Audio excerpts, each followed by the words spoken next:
So, hey everyone. So today we're going to have an interview with Lori Irvine from Transition Group.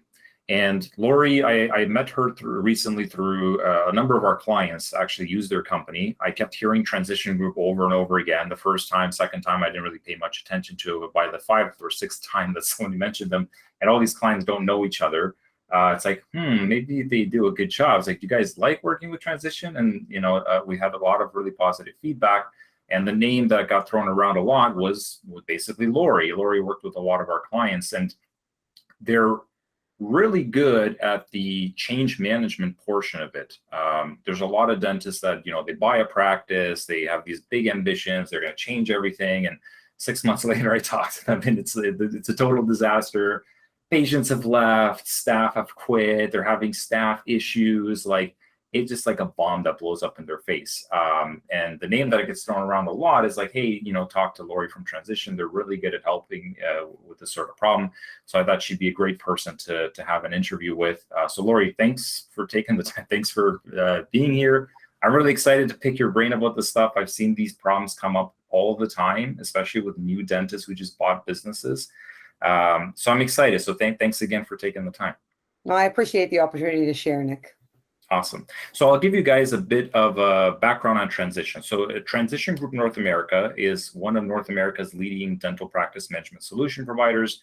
They specialize in providing dentists and their teams with cost-effective dental coaching, dental training programs with proven results. So they have a select team of experienced, knowledgeable dental industry experts in their field to service you and work with industry partners to provide educational seminars, workshops, speaking engagements, both within the practice and off-site and across both U.S. and Canada.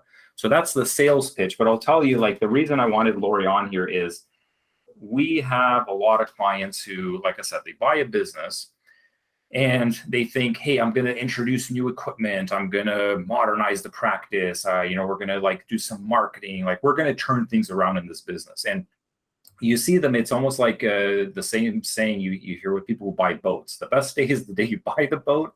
Best day is when you sell it, because it turns into such a headache. So a lot of dentists, they really struggle with this portion of it. They have these great ambitions, and then it's almost like they hit a brick wall.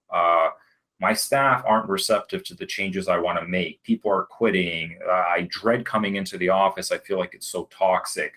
Patients are leaving bad reviews because, Dr. John didn't do it this way. And ever since he sold the practice, everything's going downhill. And it's just absolute chaos. And it happens very frequently. So Lori is an expert on this problem.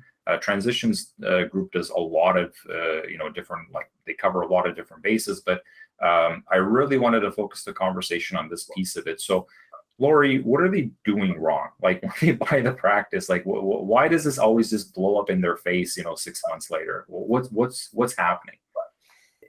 It's not always a problem that new dentists see, because if they're ahead of the game and they meet people and they have a prepared plan to help with the transitions, then they're ahead. The trouble is, when you go to dental school, you don't often learn, how do you manage this part of your practice? How do you start out? What are the things that are basic key elements on how you're going to set yourself up for success outside of the production, but how you will fit in and engage and build on your team? So the change management piece is all about starting that foundational and then building on that as you go, but doing it at a pace that's a palatable pace, and that works well with other human beings, because they're not just pegs or chess pieces. They're actually That's a good point. Yeah, because sometimes it's like the dentist moves at a speed that's like normal people cannot change that quickly, especially if they're, they've been working in that practice for 20 years and you're coming in as like a 30-year-old dentist, like, we're going to change this and this and this. And it's like, it's going to turn into chaos. So no, the pace is a good point. I never thought about that, but it makes sense. Yeah.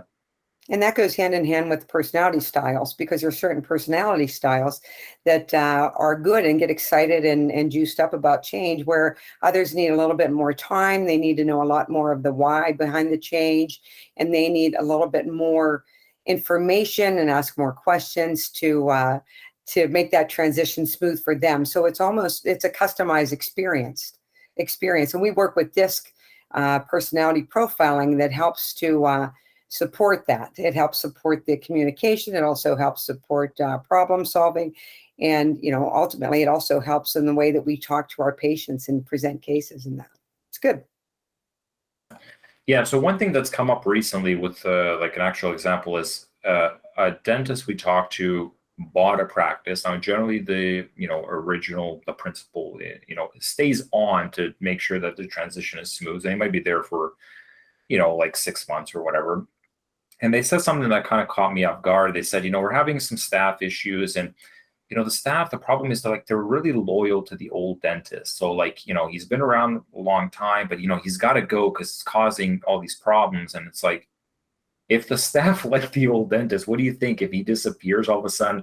Oh, now we're loyal to you. Like you should probably find out why they really like that old dentist. Because number one, that's a good sign. It means he was doing something right. There's something that they liked and respected about, his leadership or whatever he was doing.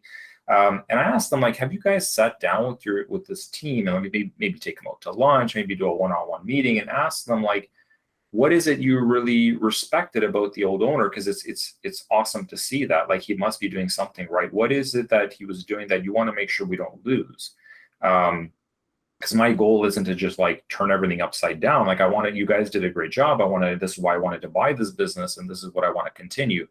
And they looked at me and they said, no, we haven't had any meetings like that. It's like, well, what meetings have you had with them? It's like, we just introduced ourselves, hey, we're the new owners, right? So, but they never, it's and my thinking then was did you just assume when you bought this business, it just came with the staff, they're a piece of furniture? Oh yeah, they're just part of this business that I acquired. If they don't like you, they won't stick around. Or even worse, they will stick around, but they'll undermine every decision you make, right? So it's you need to learn this leadership part. And they looked at me I've never heard of any of this. It makes so much sense, but I've never done any of this. So I guess, my thinking was do you guys not know anything about leadership, how to run a team? And the reality is they don't know what they don't know. They spent a decade in dental school. They're amazing clinicians. They have absolutely no clue how to run a business, right? So how do you approach, if you just bought a business, what should you do in the first week, month? How do you, sort of take the first foundational steps to engaging with this team and winning them over? Well, the first thing to remember is it's not about winning the people over. It's about the doctor mutually the change has to happen. It's mutual, right? So the doctor will have to adapt to the practice and its culture just as much as the culture and the practice people have to adjust to that new dentist coming in. And if you notice, both times I said practice, because when everybody focuses on the practice and the health of the practice, that's what puts everybody on the same page. That's where everybody meets in the middle. If the practice succeeds, then everybody wins, right? So if that practice is going to succeed with this leader versus this leader, and everybody's different, and I think that needs to be embraced, right? But at the same time, it has to be a respect for, yes, it is going to be different, and yes, there is going to be change. And that's why when you ask, what is the first step when you try to manage these kind of changes, is that you have to, first of all, get to know the people as much as the practice and the production numbers and what the practice is worth. Who works there? Who's behind the systems? What kind of systems do they have in place? What works for them now? What is missing? What are the gaps that maybe a new face can help to address and make it even better practice? And that's the kind of words that you use. And that's how you express that to the team. We want the practice to improve. We want to succeed. We want to grow. We want to develop. And we want to spiral up rather than be complacent and like everybody else. Like everybody wants to be a step ahead. And to get a step ahead, that involves change and growth, and the growing pains come with it, right? So it's how do you manage the change? Knowing that it's going to happen is step one. Letting everybody know that it's okay to screw up a couple times when they try something different, when they jump out of their comfort zone, and to be a supportive leader, to let people know that they are going to be provided the support to give them the comfort that they had with somebody who's not now the unknown, right? But I think it's very important to direct them to look out the front windshield rather than to spend time in the rearview mirror. You a lot of times have to pivot them back. Yeah, I feel like in the beginning, a lot of them don't take the time to absorb how did this business get to where it is? Because, if you're just coming in as a new dentist and it's like, okay, I want you to do this, I want you to do this, you're just directing everybody. It's kind of like a disrespect to the staff who probably know more than you do when it comes to the patients that the practice sees, or some of the mistakes I've seen people make is they think, we're just going to bring in all this new equipment and, offer all these new services and everyone's going to love it. And they're really shocked when they find that it might come off wrong to your existing patients. And they might think like, oh, is this why I'm paying so much money? Because I got to pay for your fancy gadgets or all the stuff, and in the dentist's mind, it's like, but I just wanted to offer you guys better dentistry. But they don't understand, like, that isn't necessarily how people will perceive it, right? And if they had sat down with the team and said, like, would people be receptive to this? Like, if we introduce this service, do you think there's a market for this? They never even thought to consult the staff. They almost look at them like, what do you know? You're just a receptionist. Just like, I'm going to tell you what to do and you do your job. But then what will happen is the ones who are good will be like, okay, well, then I'll just go somewhere else. And guess what? It's, staff is in huge demand. These people will find a job the next day. There's hundreds of dentists willing to hire them. So it's, you don't want to lose those people. But the ones who stay are the ones who are even worse, because they'll just say, okay, fine, you're the boss, I'll just do it your way. And even if they know that you're walking yourself off a cliff, they're not going to say anything, because it's like, this dentist doesn't respect me. He doesn't care about my opinion. Okay, you want me to do ABC? Okay, I did it. And then 6 months later, when it blows up in the dentist's face, the dentist constantly complaining like, well, my staff, they don't take any accountability. Like, I have to tell them exactly what to do because they won't lift a finger to do anything extra. And it's like, yeah, that's all you. You sabotaged that relationship from the start, from the moment you walked into that office the first day. And, so they always complain like, oh, I don't have a good team. I can't find good people. It's like, man, most of the time it's you. Like, people, if you have the right leader, the people could be absolutely amazing. If you have the wrong leader in place, that business is going to be a disaster. So what should they be asking their staff? Like, let's say I bought the business. I walk in first day, introduce myself. With the nature of how practices are sold, I mean, the staff often don't know until the transaction has already happened, right? So they walk in, they say, hey, I'm the new owner.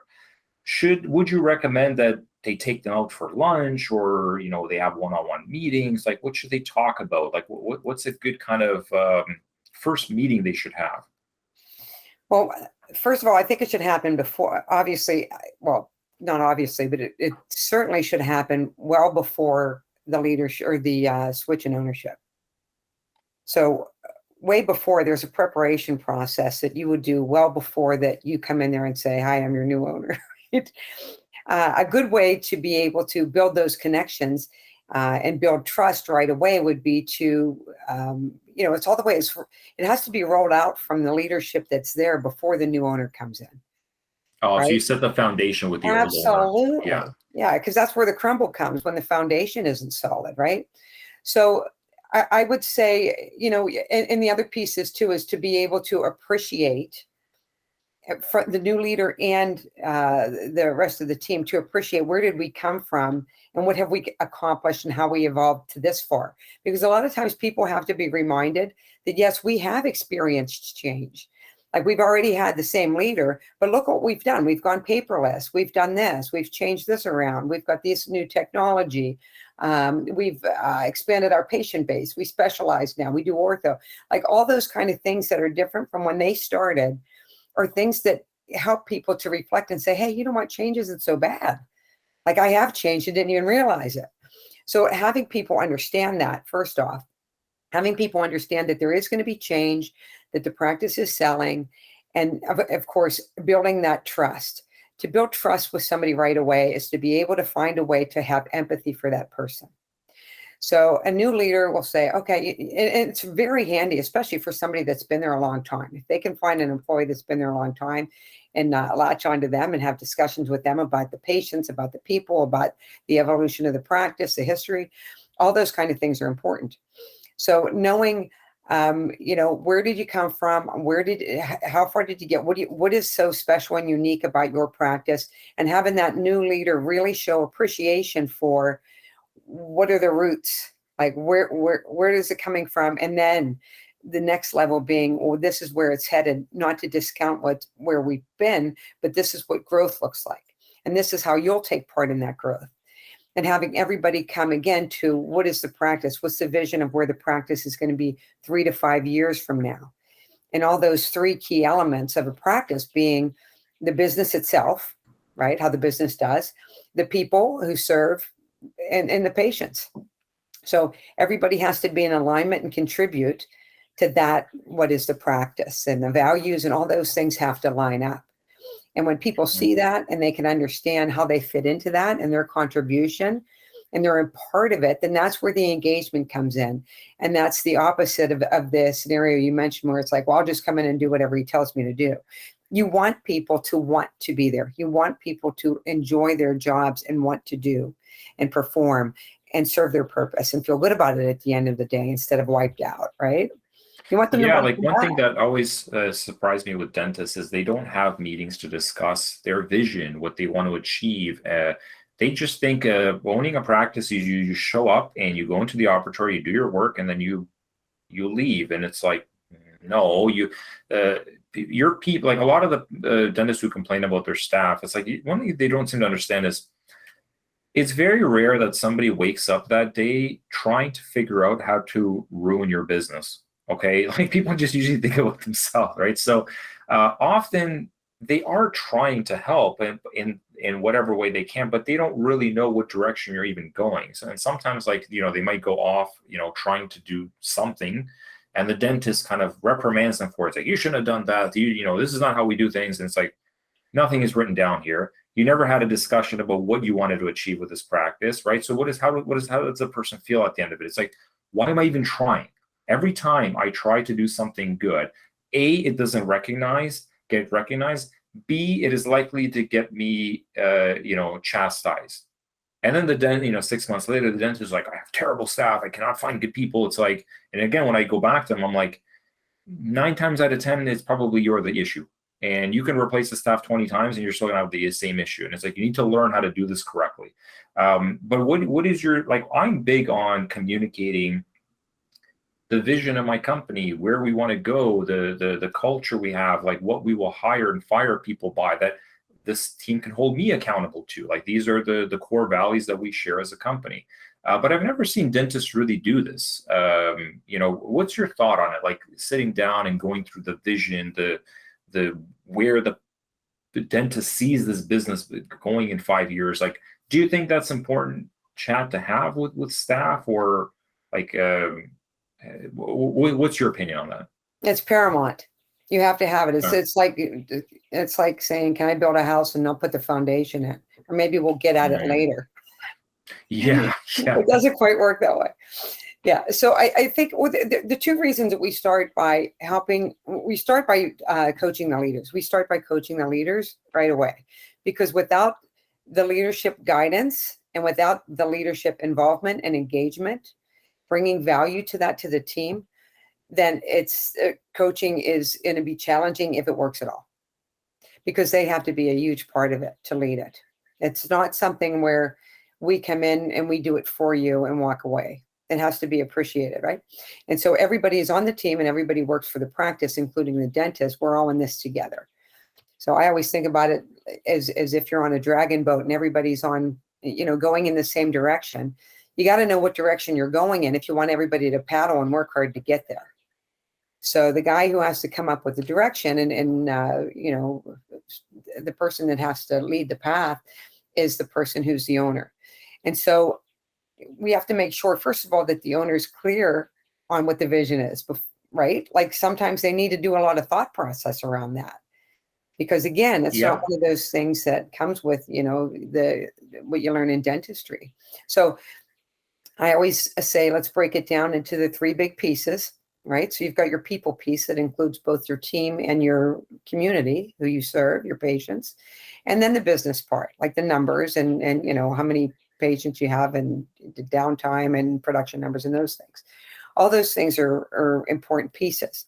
And what happens now, which is your mission, is going to be different in the future, which is your vision of what you want to grow to be. So the vision is the development, your finish line, right? So in order to get to the Yeah. finish line on a big boat, you can't do it by yourself. You don't see the dentist doing admin work, hopefully, and doing hygiene, right? I mean, he has his job and everybody else has their role. In order to be able to do that, there is a need and a dependence on each other in order to be able to work that as a group, as a collective. So I think once, I mean, you have to get clarity of the vision from the leader first, and we assist with that. We help them find it. We don't give it to them because the vision has to come from them. It's their heart. It's what they see, they envision.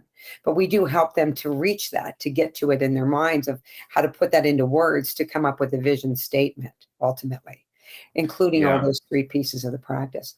And then once I've seen it, I've seen where, they hang power words on a wall of like trust and leadership and teamwork, and it's like, who came up with this stuff? And it's like, oh, some consulting company gave it to us, and it's like, but the culture of this company doesn't follow any of these tenets. You guys are not transparent. Like, you're cutting corners everywhere. Like, for when you talk about leadership, we haven't done a team review in like a year. So I get it. It's like, you can't just like, hey, give me some generic things to hang up on my wall. Like, this really does have to come from within. Like, and you really have to reflect about what kind of practice is this? Because if you're saying is like, well, it's just a practice, the goal is get more patients. Well, what kind of patients? Not every patient is a good patient. Some patients are a disaster to have. Do you want patients who value dentistry, or do you want patients who are like looking for the lowest cost? Like, which is fine. Like, you can run a very successful business focusing on those types of people too, but you have to be clear about what kind of people do you want working for you? What kind of culture do you want? Like, how do you want to work with them? Like, how are you going to split authority and these things, and who's responsible for what? And really, where do we want to be in 5-10 years if we're trying to differentiate ourselves from the 50 other dentists on every single street corner around us? It can't be, we just do dentistry and the goal is get more patients. It's like, no, there is more to it than that. And I think a lot of dentists, they don't see value in that. To be fair, even when I started a business, I thought this stuff was a bunch of fluff. And we didn't really grow to the size we're now without me starting to see that, like, no, actually, that stuff is very important. Really thinking about where you want to get to. Like, it seems trivial in the early stages, but it's not. It is, like you said, it's that foundation that's going to allow you to build a really strong, stable company. And you won't realize you don't have it until you're a year or two in, and you're pulling your hair out because you're putting out fires every day because nothing seems to be working. And it's like, yeah, you missed that little beginning piece that you thought was trivial, but it's not. So how long does that process take? Like, when you guys work with somebody and you're working, like, do you take them out into the woods in a tent somewhere and they just have a spiritual awakening? Like, how do they figure out their vision? Like, how does this work? No, but that's a great idea. Thanks, Nick. Yeah. No, spirit quest and well, we have conversations just like I am now with you about, first of all, we have to bring value to what the vision is. So they don't see it as, well, that's fluff. It's not going to do anything for me. How's that going to make it? So you have to really bring clarity into what is the value of a vision? Why is it important? And that is, what is it going to do with me? And what is it going to mean to me from day to day in the dental world? So if I have all these words together, it's not just words. I have to explain to them and work with them on what does that look like in action. So if you're saying, I want to show caring or compassion, what does that look like in the dental world? Does that mean we don't let them pay or they don't have to pay? That's compassionate, right? But no, maybe it means I'm going to, understand and empathize with you and what is important to you and your oral health, the way you see it, your perspective, and I'll have empathy for you. So it's what does it mean to you? What are these important things? How does that prioritize in you and in what makes you different from other dentists and from other offices? Okay. And that's the first step, is getting them used to that, to get to a point where they can actually come up with a statement that they can refer to, because that vision statement is something that everybody agrees on or aligns with, right? Everybody sees how they contribute, and they can clearly see that they're taking part in the progress and in the success of the practice. That's where the engagement comes in, right? But it also means it's a good way to be able to look back and say, okay, what am I doing right now that contributes to the vision? Let's say that a dentist, if they're coming up on a decision of, do I hire somebody else? Do I buy a piece of equipment, or I do this, right? I always say, let's look back at your vision. Where were we, 2 years ago? What were some of the things? And will that contribute to what you saw and you envisioned for your future? Does it line up, right? So those are the kind of things too that you can have, discussions with your team members about, right? Maybe there's a performance issue or a behavior issue. Okay. And it says in our vision that we care about each other and we work in a comfortable environment. Are you doing that when this happens? Right. So that's when people get a little bit more clear on, okay, now I know what this is for. But again, it's not something that you stick on a wall or put in a binder and forget about it. It should be posted for the team to see and to be reminded. And with our clients, we ask that every monthly meeting that they have, that it's recited before the meeting starts. It puts everybody on the same page, reminds everybody about why they're there, and it keeps everybody focused on the problems that we have to solve during this meeting and the things that we're going to discuss during this meeting. We're all in this together. We're all in the same boat. We all get it, right? And it's a great way to go. The repetition is an interesting point, because basically there's countless dental practices I've spoken with, right? So one of the questions we ask in the beginning is like, what sets you apart? Like, why would I pick you? Like, if I was in the area, okay, I can go to your practice or the other 50 here. They all offer the same stuff as far as what I know, because I'm not a dentist. I can't evaluate your clinical skills. I don't know if you're a good dentist or you're just, you offer a hack job there. I don't know, right? So we ask them, like, what sets you apart? And often they don't have any clear understanding of like what is unique about them, what their unique proposition is. Like, so we usually hear, well, we treat our patients like family here. It's like, wow, I've never heard that one before, right? But the problem is when you listen to their calls, it's like, it's shocking. It's like, you guys don't treat patients like family. Like the other day, somebody called in and, wanted to book an appointment, and you told them, oh, I already turned off my computer for the day. Can you call us tomorrow? It's like, how is that? Is that how you treat your family member? That doesn't make any sense, right? I personally, my wife went to dental practice recently, and she was, waiting for her appointment. Somebody called because something about their babysitter canceled. They had a family emergency of some sort, so they couldn't make their appointment. And the receptionist was like, kind of very rude to the patient. It's like, well, it's your first appointment. This really doesn't look good, And it's like, why are you giving them a hard time? What do you expect? They're going to abandon their child to come in for their teeth cleaning? I mean, relax, okay? Like, it's not the end of the world. And after they canceled the appointment, the two receptionists spent a good 10 minutes bitching about that patient while there were 4 other patients waiting for their appointment in the lobby. But you ask them, it's like, well, what sets you guys apart? Oh, well, we treat patients like family here. We're really great. And it's like, are you though? And why does that happen? It's like, well, because the dentist doesn't revisit the focus of the business, the vision, the things they stand by. They read it once in a book, they did a seminar, they talked to their team once, and then it got swept under the rug. So you can't blame your team. It's not a message you continue to reiterate. So if they see that you mentioned it once and forgot about it, well, why should they take it seriously? Obviously, it's just some fluff you said today, you'll forget tomorrow, right? And it comes back to the point, like you said, it's like you start with the leader first, because there's a lot of dentists who, my practice is stressful to work in. I need a fix. I just want to sign a check. You come in and talk to them and make them better. And I'm just going to go do dentistry. It's like the problem started with you. Like, you are the first one we need to teach. And, they find that like a hard pill to swallow. But yeah, in my opinion, it's like you as the leader have to be the most involved. And then it'll actually free up your time, because people think, I don't have time for that. I don't have time to do coaching. I don't have time to do leadership training. It's like, but that's why you don't have time, because you don't have those skills. Yeah. Right. So, well, let me ask you this. Like, there are situations though, where I got to say, I don't think it's the dentist, there are cases where I've seen where it's like, they really just don't have good staff. They have some people that they got to get rid of. Like they might be toxic, or they might be actively trying to sabotage the business. I mean, dentistry, we've had numerous clients who, years later discovered that, their office manager was stealing money, So you've worked with a lot of dental staff members, a lot of practices.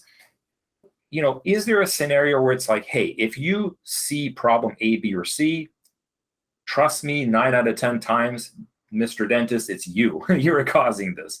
But if you see these other 3 things, then no, you might actually, be dealing with something where it's not that you didn't appreciate your team or you didn't do the right thing. Maybe you do have people that are actively sabotaging you. What's your thoughts on that? Is there some red flags? Like if you were a business owner, like, hey, if you see these problems, you might want to question who you are employing here. Yeah. Unfortunately, it's not as cut and dry as that. Usually you have There's to no dig a little checklist, bit. right? And you usually end up rolling back a few layers before you even get that far. But I mean, it always Okay. starts with number one, and you mentioned, how important leadership is. You know what? Teams are direct reflections of their leaders. So when I hear a dentist say to me, "Oh, I don't know, my team's so negative, and they don't do this, and they don't this, and na na na na na na na," and I'm like, "Oh, well, they're a reflection of the leader." Well, I'm not like that. And I said, let's reflect on our last 2 minutes of discussion. You said not, no, won't, and nothing positive. Yeah, So yeah, I've seen that many times. on that. Yeah. Yeah. So the reflection of the leader is, okay, so what am I always, when I speak to the leaders and they say, she doesn't do this, or she won't do this, or this is with her, I'll say, well, what are you doing right now that might be leading or showing or modeling that behavior? And then we have a discussion about it, but it's not always that, obviously, right? But that's one scenario. Yeah. But what we do, if it is the employee, and we call them team members, not staff, because it's important not to call them an infection. We call them team members, and team members too. Like using words, the certain words actually do help contribute to synergy in that, and that's a sidebar. But what we try to do is we try to rehabilitate the patient, rehabilitate the employee if there is an issue. So let's say it's a performance issue. The only way that you could tell whether or not it's a performance issue is you have to identify what the problem is, because sometimes it might not be a skill problem. It may be a behavior problem. So the first thing you want to do is, if somebody's doing or not doing something, is to find out whether or not, first of all, they knew that they were supposed to do it. Was it in their role? So role clarity is a huge piece. The second part would be is, okay, so you're supposed to do it. Do you know how to do it? Well, were you trained to do it? Yeah, I was trained to do it. I understand how to do it. I've been doing it for years, whatever. So then you got to identify, then it's not that. Then it might be behavioral. I don't want to do it. I don't get paid enough to do it. She doesn't do it. Why should I? So now it's a behavioral thing. So in all 3 of those different scenarios, you're going to have to approach that problem in a different way. If it's, I didn't know I had to do it, then you have a problem with your role description. Okay. Or there's a problem or a disconnect with the role description, or maybe there isn't one, or they don't know what it is. If it's the second one, and it is, well, I'm not aware of it. Well, maybe they weren't oriented properly, or maybe they need a little bit more support with training. And then the last one is, only they can tell you why it's a behavioral one, why they don't want to do it. Then it has to be solved in that way. But I think where a lot of people fail is that they make an assumption on, and the problem is whatever they have in their head is what they see it as, their perspective. And then they try to approach and attack the problem and solve it that way, which obviously, because it wasn't the initial problem, nothing gets solved. And then it's a cycle, right? Yeah. Performance I can tell you, like, management. I imagine, and I could definitely understand this, is like a lot of dentists would find doing these activities tedious, because I know I found it tedious. Like my mind is wired the same way. Like I was a very technical person. I knew how to do my skill set well. I needed a team of people to support me. Like, you need a bookkeeper, you need this, like, if you're doing any sort of tech business, you still need staff to kind of like do the admin work and all this other stuff. And I always found having these chats about how are you feeling and this and that, like, you're super annoying. Like, it's like, can't you just like can't you just do your job? Like, I'm paying, here's your checklist, go follow that. Like, why am I wasting my time with this? And I hear this a lot from dentists, and I resonate with it. It resonates with me because like I thought the same way. I'm always trying to find better people. It's like I can't find good staff. I like catch on many dentists reach out to us like, we want to hire somebody new. We need somebody that's experienced, that knows how to use our patient management system, is loyal, is hardworking, and that we don't have to micromanage and blah, blah, blah. And she's going to work for $45,000 a year. And it's just like, first of all, they don't exist. Okay. Maybe you will find one of these unicorns once in a while, once or twice in the life of your business, and, hold on to them.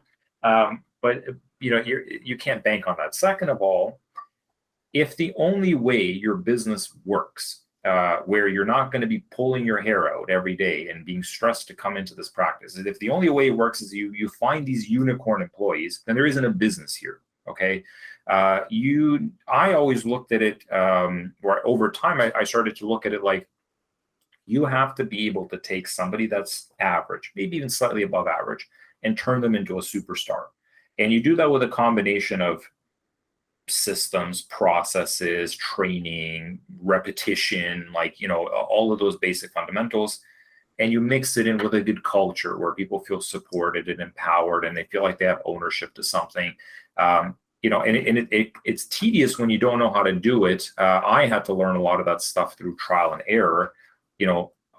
Luckily, I didn't realize until it's too late. Like, there's actually people that are really good at this stuff, so you can save us a lot of years instead of doing it like how I did it. But once it clicks in, it really is much better. Like, I can tell you, I'm a lot less stressed out. A lot more work is happening. We've got like 5 times as many people working for us than we did years ago. But for dentists, I imagine that that they listen to this stuff, and it's like, I don't want to have performance meetings. Can't I just outsource that to somebody?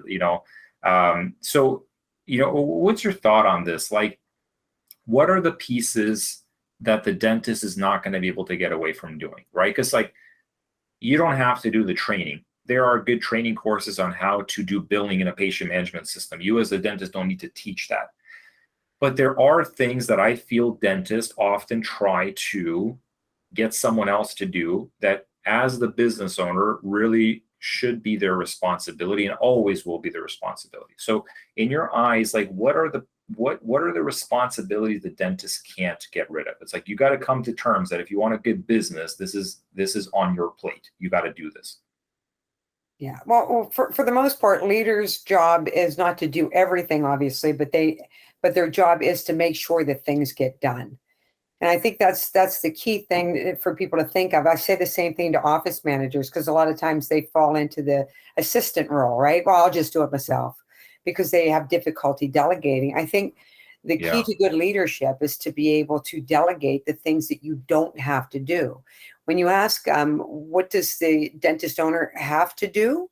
They have to do everything ownership, and all the ownership questions and all the ownership decisions.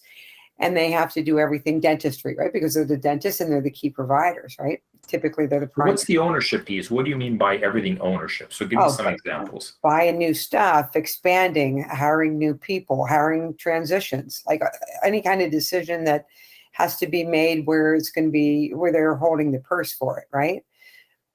They can get input, obviously, from the rest of the team and certainly the office manager, but an ownership decision has to be an ownership decision in the sense that they're liable for it.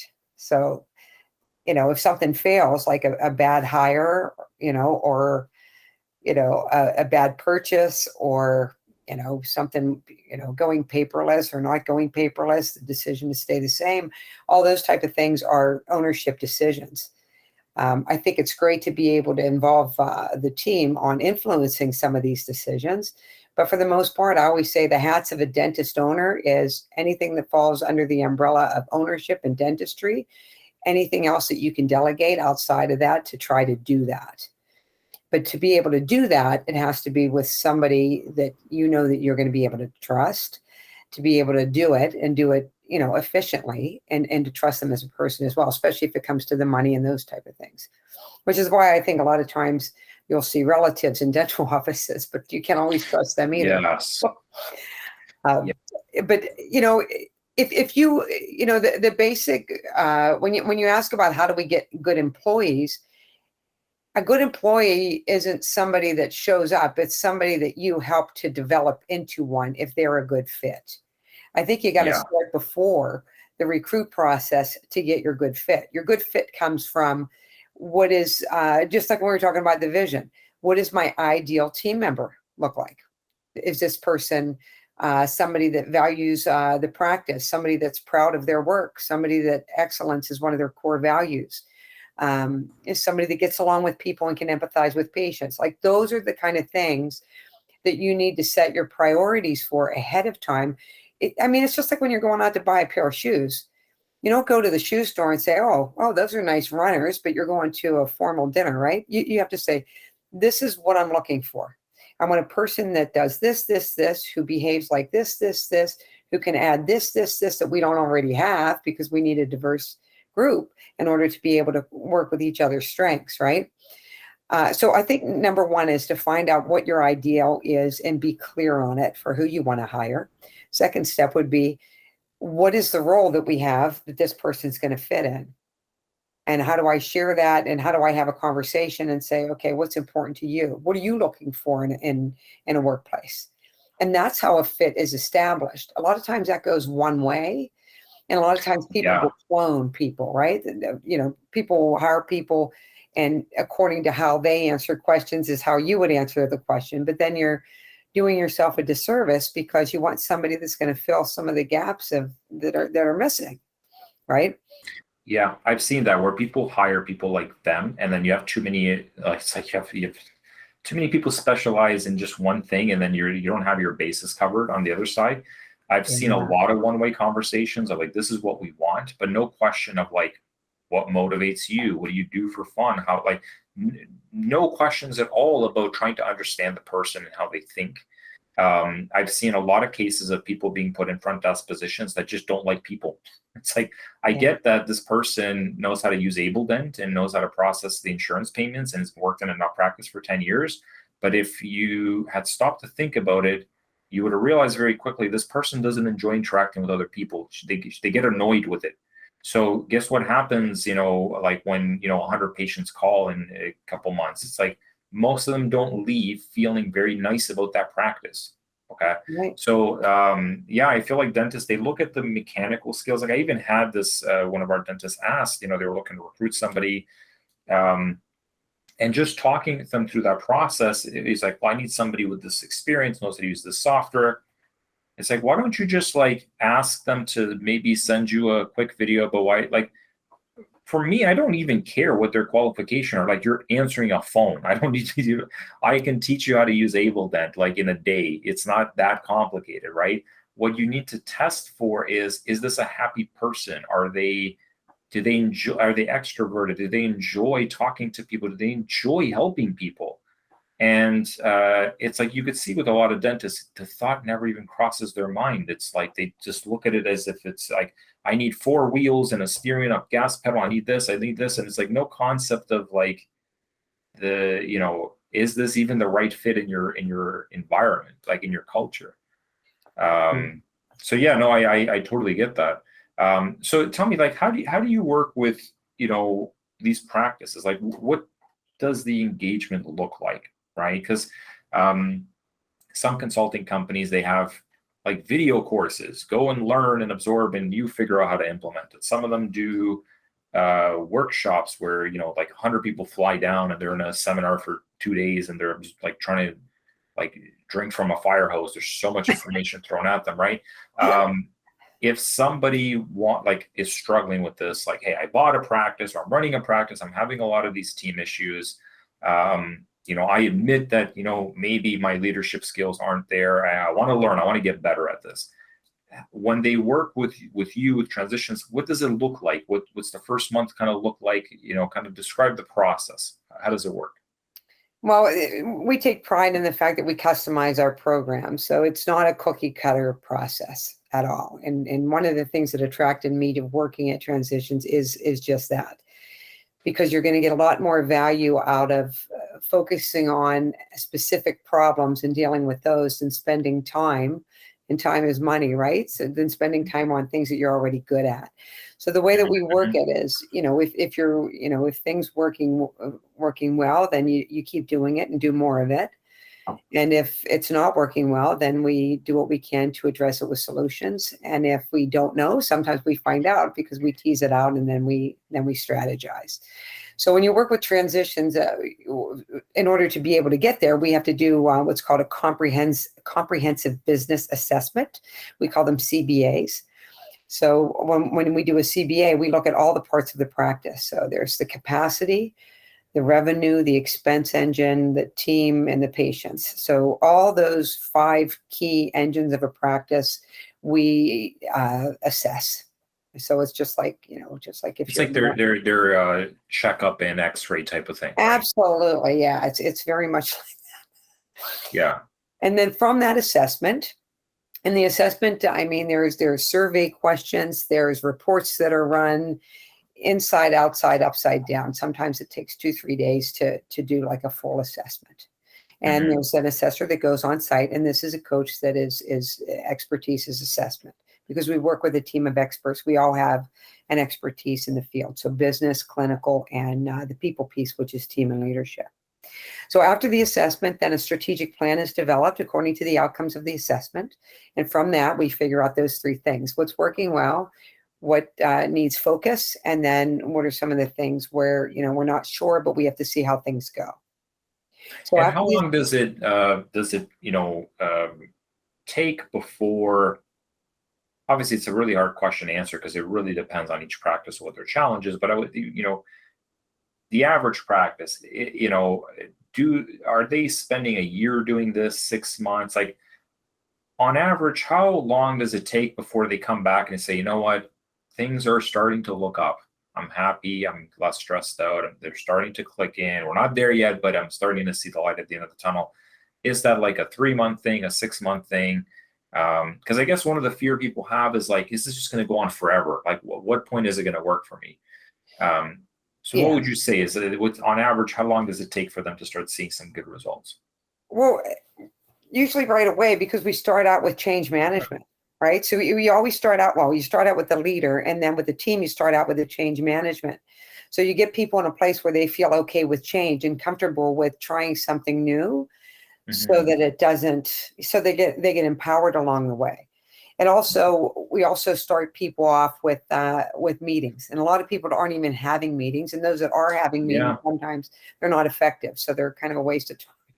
So already, that shocked me. Yeah, with a lot of dentists asking, like, would you do a morning huddle? Do you have like strategic meetings with the team where you talk about like how do we improve patient flow? How do we improve the experience? How do we? It's like, no. Like, and I realized like they just come in the morning, like, like maybe say hello or coming through the back door, going to the operatory, or sneak out at the end of the day, or sneak out at the end of the day, and then it's like, oh, I can't find good people. It's like, but you left at 4 o'clock and you say goodbye to everybody. Why would they care? Like, it seems like you don't care, right? I'm surprised how they don't have strategic meetings, or they have meetings and they just like, they talk in circles about nothing, right? It's just like, there's no proper agenda. There's no like, how do we improve our reputation in the community? What can we do? Like, how do we, if a new patient comes in, how can we wow them, right? I've seen companies, like very rarely, but I've seen some who do it, and they come up with great processes. Like, there was one client runs an office, in a office building. So it's from the street. Sometimes it could be confusing. Like, how do you get there? Because there's multiple buildings around, right? It's Toronto. It was, very confusing to get around. And they would just watch people go around in circles around the block. And it's like, why don't you just, if they're new, why don't you wait downstairs and walk them up and give them a glass of water or get them a coffee and give them a tour? And they're like, oh yeah, that was a good idea. It's like, don't you guys have meetings about this? Like, no, we don't meet about that at all. So yeah, I guess you help them set up, like, here's a recurring meeting you could do weekly, monthly, quarterly. Here's what you talk about. Here's the guide to how to run the meetings correctly. Yes. Is that what it is? Okay. Yeah, and most importantly, this is how you do the follow through on it, because a lot of times meetings will be a lot of discussion with they might even have an outcome, but then there's no action items. and nothing moves unless you move it, right? So if you talk about it, it's one thing, but if you have an action item with a deadline, it's like, there's something in place, or there's an accountability piece, and then you follow up on it. And it's not just to keep people in line and hold people accountable, but it's also to celebrate success when somebody does achieve some of these actions and you start seeing the practice move forward, right? So people see it. And so we, open up with the change management, open up the communication, open up opportunities for problem solving, and, dealing with, problems when they happen, and conflict that comes up, try to avoid drama. Like, all those things that build the culture in the very beginning are the things that are foundational things that are going to help it. And I always say, you have to plow the field before you put the seeds in. So plowing that field and getting people ready for change and comfortable with change, and oftentimes excited about change, they are a part of the process. You don't want to hand it to them. You want them to be engaged in it. They have to be motivated and want it just as much as a leader does. And that's a great analogy. Yeah. And it makes sense, because it's like you can't just go around sprinkling a bunch of seeds on like untilled earth. That's like what's going to happen, right? Maybe one of them is going to take root, but most of them are just going to get swept out in the wind, right? So, and I see it happens a lot where the dentist comes in, they want to introduce some stuff, but it's like by next week they forgot about it. They never mentioned it again. And then they start to resent the staff. They're like, oh, they never do anything. And it's like, but look in the mirror. Like, how many initiatives have you started and stopped and you've not stuck with? How many, like, do you remind yourself, like, how many times have you repeated this to the staff? Like, was it like, let's be honest, was it twice and then you forgot? It's like you have to hold yourself to a higher standard, so that, like you said, it all starts from the top and goes downward. You need to be that role model. And, I do see a lot of dentists who they're constantly searching for some turnkey solution where they just sign a check and somebody shows up and they fix everything. And there's plenty of people willing to sell that to them because they want to make a quick sale. They'll tell them whatever they want to hear to get their money. But the reason I wanted to chat with Lori here is I have had a lot of people mention that they work with them. They really have seen results, because every dentist, they've all worked with consultants. There's thousands of them, just like there's thousands of marketing companies, right? But this one, their name kept coming up a lot. So I've seen the results of that too, that people come back and it's like, actually, things are running smoother now. And I'm happy to come in every morning to this business. So Lori, if they want to get in touch with you guys, like they've listened to this video, they're like, hey, I'm dealing with the same issues here. I'm interested in developing my leadership skills, getting more out of my team, and all of this great stuff we talked about. How do they get started? Do they call you? Do they go to the website? Like, what's the process like for them to get their feet wet and kind of take the next step? I think the best way to go would be to go onto the website. It's tgnapracticemanagement.com. And there you can find out, it talks about the team, it talks about our vision, it talks about the services, the specifics about the services.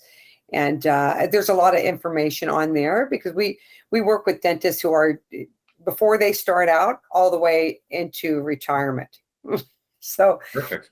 And when they're selling their practice. So it's the whole life of a dentist that we deal with. And of course, issues are different and we customize. So, so they're very helpful there at the head office, and they'll help you out and they'll direct you the right way.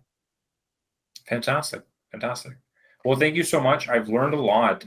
This was an interesting chat. Like I said, I've seen this problem crop up all the time. They don't really understand how to like manage that change and manage that transition. And, it's the difference between you taking a business and in a year or two doubling its production versus a year or two in, you're lowering your production and pulling your hair out from so much stress of managing people and patients and everything. So I've seen practices go through your program and come out much better. And I wish more of them would consider, instead of trying to do it by trial and error and like really wrecking their business and losing a lot of their time. And ultimately it still costs them money, it costs them a lot of lost production.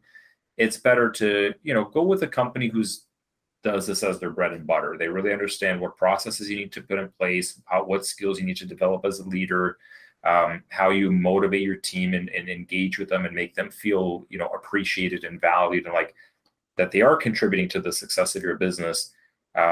You need all that stuff for things to kind of click in and like basically rev up your business, take it to the next level. I wish less people, came to us for marketing because they think somehow if you just have the right SEO campaign, it's going to fix everything in their business.